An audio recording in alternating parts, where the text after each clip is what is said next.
I'll be focusing on just Thomas the Tank Engine, and more importantly, the most two rare books in the Thomas the Tank Engine community. The Sodor Reading Between the Lines book by Christopher Awdry, and The Island of Sodor, Its People, History, and Railways by the Rev W himself. So right off the bat, guys, I do have to admit that this is not an original copy. I copied this and I made it myself with script brackets, but it actually is the book with its identical content. I've called libraries for 3 years and I couldn't get a hold of this book either on the internet or anywhere.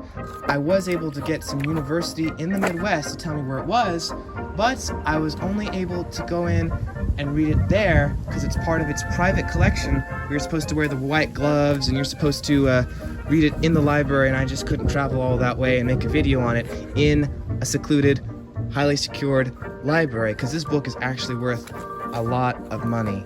So that's why it's really hard to get an original copy. But I do have an authentic original copy of Sodor Reading Between the Lines, which in my opinion is equally as rare because this one is signed by the Reverend W. Awdry's son himself. In a minute, we'll talk about the different topics both of these books cover, and why they're so darn rare. But first, we're going to read a short paragraph on the history of Thomas the Tank Engine. Let's begin. Thomas the Tank Engine. As with Neil, the record as to how he reached the island is uncertain. He is one of the Billington-designed 060 tank engines, Class E2, of the London, Brighton, and South Coast Railway. One of a half dozen or so which were fitted with an extension at the front end and the water tanks for dockside working at Southampton. Southampton or not, Thomas seems to have arrived rather mysteriously in 1915. Perhaps it was a wartime mix-up. And so, the story goes, by 1920, both his driver and fireman had married local girls and didn't much want to go back to the south coast of England. The Fat Controller bought Thomas for a nominal sum, and after a spell as shed pilot at Vickerstown, he came to Wellsworth, where, in his rescue of James, see Thomas the Tank Engine below, he proved himself to be a really useful engine. His reward was to be put in charge of the Farquhar branch, which runs to the village from the junction at Knapford. Various Thomas lookalikes can be found on our heritage railways, but none is identical. The last of the original engines were cut up in the 1950s. Thomas the Tank Engine, in my opinion, has a vast history. One of the most sophisticated animated characters, or engines, that ever lived. So let's take a look and see why these books are so rare. The paragraph of Thomas the Tank Engine's history that I just read to you was from Sodor Reading Between the Lines, written by Christopher Awdry, who is the son of the creator of Thomas the Tank Engine, the Reverend W. Awdry. He was born in 1940.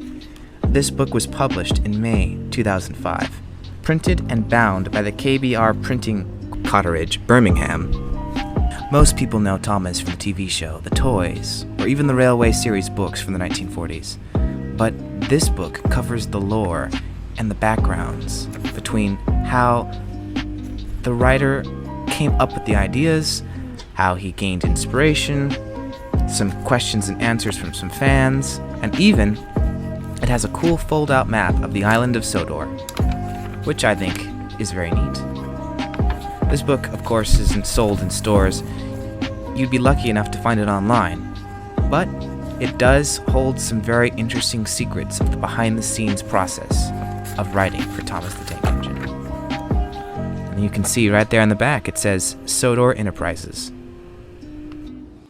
This book, The Island of Sodor, Its People, History, and Railways, written by the Reverend W. Awdry himself, is much more valuable and much more complex. This one was published in the 80s, I believe, and it has over 130 pages. This one covers fictional lore between the people, the railways, the locations, even some monarchy and history of some kings and queens that tie in with real-world events that might have happened in England.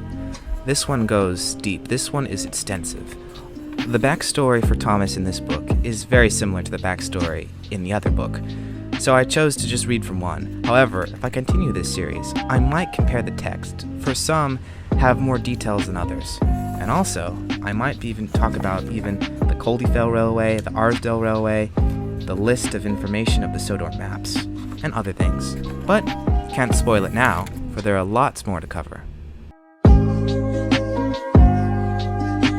Hope you enjoyed my brief history of Thomas the Tank Engine, read straight from Sodor, reading between the lines. So, subscribe, leave a like. I might do the other characters like James or Percy, Edward and Gordon, for I am a Thomas fan, but I also cover a lot of other things too. So, thank you for watching, and I'll see you guys next time.